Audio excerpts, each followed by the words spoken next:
The only freaky part about this tag is the fact that it comes in the middle of the year. Hey, hi, hello, everybody. Welcome to Lost in Prose, where we talk about all things bookish. It's already the middle of the year, and it's time to try out the book freak out tag.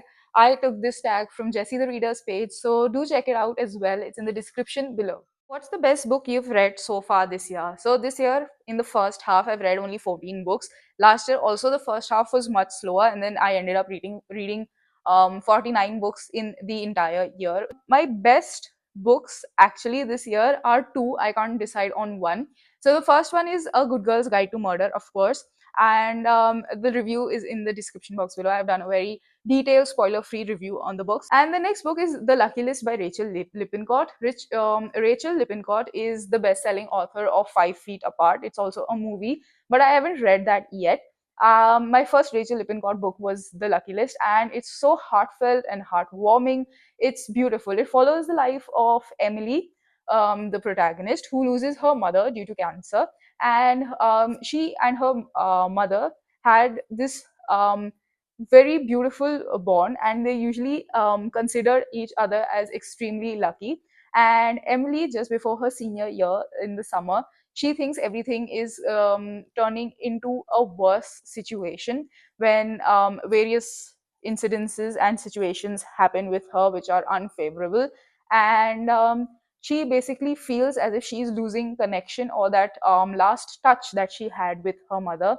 But that's when Emily finds her mother's senior year list, her mother's senior year bucket list, and Emily challenges herself to complete that to-do list just before her summer ends, and that completely gives her a new path of life. I don't think that even one word in the book was extra. Everything fit in so perfectly. I absolutely love the book. I think you should check it out as well. What's the most disappointing book you've read so far this year? So, honestly, the most disappointing book that I have read so far this year is The Mother of All Parties. Now, this book is not that bad actually, but if you compare it to the other books that I've read throughout the year, I think this is the one that I enjoyed the least. It's basically a very gossipy and dramatic kind of Indian desi touch kind of a book, and it's a very enjoyable read, but I feel that the end was too rushed and there were unnecessary plot lines that weren't honestly required. And the entire book followed Pam and Honey's competition to throw the best and the most extravagant 25th anniversary party in Dubai. And that's entirely the plot line. There are a few side and subplots, but I did not like it too much. I felt that the ending was extremely rushed, and it all just came together too fast, and it was slightly like disappointing as well. The build up did not match, the ending. So I in my personal opinion, I didn't enjoy it much. Like, it's a quick read, that's a plus point. It's easy to read, it's very fast to finish as well. So maybe you should check it out. Maybe you like it more than I do. That's just my personal opinion. What's the best book rec you've received this year? So honestly, the best book rec I have received this year is by a bunch of fantasy recommending friends. That is The Six of Crows by Leigh Bardugo, and that is something that I usually don't read, but now that I have read it, I want to read the second book as well. It is exceptionally well written. I'm so thankful for the three friends who recommended this book to me. I know you're watching this video, and a big thank you to you for suggesting Six of Crows. So basically, Six of Crows is about Ketterdam, which is a bustling international hub of trade, and the criminal prodigy or the mastermind there is Kaz Brecker, and he gets an offer of a one of a kind heist that no one has ever attempted, that is breaking into the ice code, but he can't of course pull it off alone.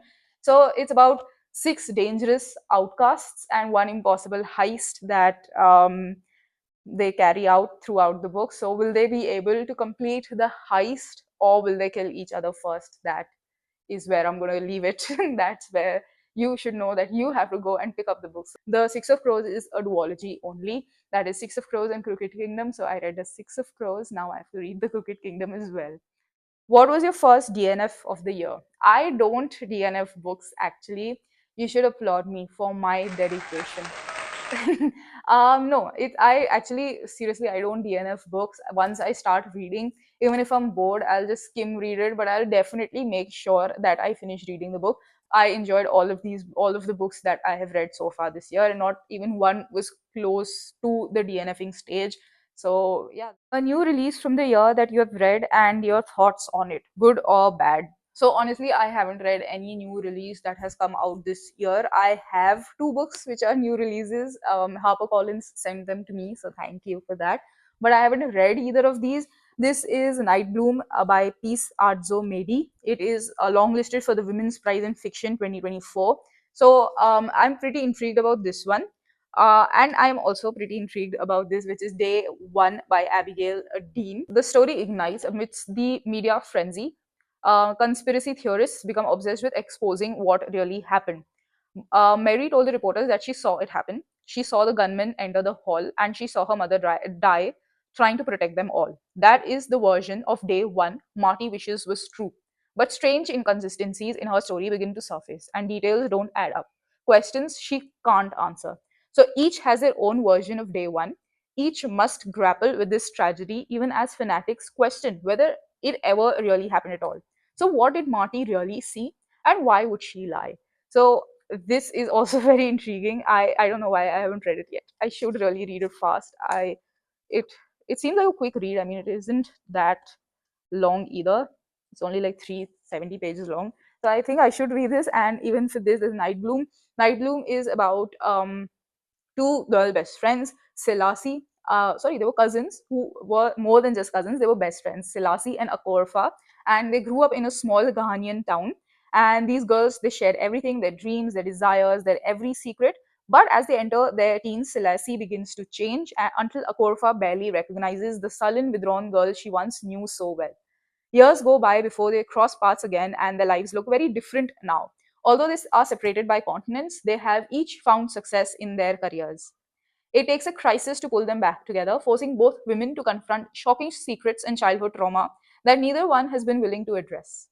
Now they must bridge the gulf between them to stop history repeating itself. This is also pretty interesting, and it has small fonts, so that will take me a little time to read it because I run away from small fonts. But it is listed, long listed for the Women's Prize of Fiction. Why have I not noticed this before? But the cover is also so pretty. I absolutely love it, and I'll definitely check these out. So basically, these are two new releases of this year that I have with me, but I haven't read it. So very bad, very bad. A book that came out in the first half of the year that you want to read, and a book coming out in the second half of the year that you are anticipating. So, a book that came out in the first half of the year, but I want to read, is The Reappearance of Rachel Price, which is by Holly Jackson. If you haven't realized, but I am obsessed with Holly Jackson already. So, The Reappearance of Rachel Price is about an 18-year-old girl called Belle who has lived her whole life in the shadow of her mom's mysterious disappearance. 16 years ago, Rachel Price vanished, and young Belle was the only witness, but she has no memory of it. Belle wishes everyone would just move on because Rachel is gone and long presumed dead. But the case is dredged up from the past when the Price family agrees to a true crime documentary. So Rachel has an unbelievable story about what happened to her. Unbelievable because Belle isn't sure it's real. If Rachel is lying, where has she been all this time? And could she be dangerous? With the camera still rolling, Belle must uncover the truth about her mother and find out why Rachel Price has come back from the dead. So that is very intriguing, and I'm currently on the second book of A Good Girl's Guide to Murder, and that is Good Girl Bad Blood. And I haven't read a lot of it. I think I'm only in the first 50 pages of the book, but that one has also picked up its pace, and I love it so much. Now, for the second part of the question, which was a book coming out in the second half of the year that you're anticipating, is the sequel to Better Than the Movies, which is nothing like the movies by Lynn Painter. So Better Than the Movies was such a cute, fluffy romance read, and I think you really should check it out. Like, don't go with expectations of it being extremely, wow or something like that, or it will have a lot of plot twists, a lot of drama. It's not like that, but it's very like it's worth your time. I think it's very cute, very refreshing, and it was slow paced and light-hearted. So keeping that in mind, you can take it up. It's a very nice summer read. Also, actually, I think I would recommend that in a summer read kind of a video. So yeah, and Nothing Like the Movie is the sequel, which I am very excited about. It comes out in October 2024 in India, I think. So I am extremely excited What's the most beautiful book you have added to your collection, or a beautiful book you'd like to own? So this year, the most beautiful book that I've added to my collection is actually academically related. It's not fiction. It's academics. It's actually the English. It's the Rupa Publications version of English literature, its history and significance by William J. Long. And this book is so pretty. I also bought the outline history of English literature by Henry. I forgot the name. I don't remember the author's name. Oh God, but it was something with H. I think it was Henry. Now I have to search it now. I found it. It's actually the short history of English literature by Hudson. So yes, both of them had very similar looking covers because it was by the same publisher, and that book was the prettiest that I bought this year. What genre have you read the most from this year? So the most I've read is YA and contemporary according to my Storygraph, and I think that is what I always enjoy reading the most. This is my most read genre almost every year. Do you feel your reading tastes have changed or shifted at all this year? A new genre that you love, a new fave trope, or theme? Well, I think that is a new genre that I think, or a new reading taste, or new reading preference is thrillers this time. Actually, I've read more thrillers this year than I have ever. I absolutely I love reading thrillers now. So, like A Good Girl's Guide to Murder, and also like I've added new thrillers to my TBR as well. I bought Silent Patient, I bought Day One. I mean, the publisher sent it to me. So I just I'm inclining more towards thrillers now. So if you set any bookish or content goals for yourself, how are they going? So I don't set reading goals for me basically, because then I think it becomes too it pressurizes me a lot. So I don't like setting reading goals for me at all. I did make content goals for this year. I have set a target to hit 3,000 subscribers, 3,000 followers on Instagram, 3,000 to 3.5k followers on Instagram. So if you haven't followed me there, you really should. Yeah. And also for subscribers on YouTube, I have I am hoping for 500 subscribers on YouTube by the end of the year, and I hope you guys show me love. And also, like, one main goal of YouTube this year was to come face to face and meet all of you guys. And by the end of the year, I was hoping for 500. So I'm fingers crossed. Let's see how that goes. Finally, a book you have read so far this year that you feel embodies the vibe of your reading year. I don't think I've read anything that embodies the vibe of the year, honestly. This has been one of the worst year of my life. I did not imagine this year to be this rough on me, on like us in all. But um, I don't think there's any book that I read that embodies the vibe because the year is not vibing at all. It's the worst vibe ever. So yeah, that's pretty much it. That's all the questions on the reader tag. I hope you enjoyed all my answers to the reading tag. I hope you have a great day and a wonderful week ahead. And sending you loads of love and hugs and positivity to all of you. Bye bye.